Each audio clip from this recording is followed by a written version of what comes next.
ॾिसी रहिया आहियो सिंध ग्रीन न्यूज़। मां आहियां गुलज़ार मंचांडियो। ख़बरुनि जो सिलसिलो जारी आहे। हाणे ख़बरूं शामिल कंदासीं। शहदाद कोट खां गुलज़ार मंचांडियो जी रिपोर्ट मुताबिक़ शहदाद कोट में संसार पब्लिकेशन पारां 3 ॾींहंनि जो रियायती मेलो शुरू थी वियो। इदारे पारां नई रिवायत क़ाइमु कंदे इफ़्तिताह नौजवान शागिर्दनि खां करायो वियो। ख़बर मूजिबि संसार पब्लिकेशन पारां शहदाद कोट में गुज़िरियल ॾींहुं 3 ॾींहनि वारे रियायती किताबी मेले जी शुरूआति थी वई।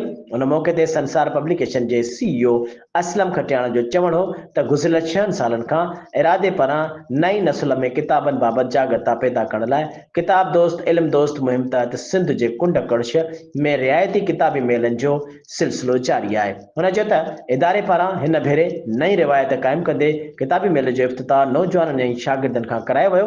अहिड़े अमल सां नौजवाननि में किताबनि बाबति दिलचस्पी पैदा थींदी। हुन चयो त तरक़ी याफ़्ता क़ौमुनि सां मुक़ाबिलो करण लाइ किताब ई वाहिद ज़रियो आहिनि। नौजवाननि खे किताबनि ॾांहुं अचिणो पवंदो, तॾहिं ई हू तालीम समेत ॿिया मक़सद माणे सघंदा।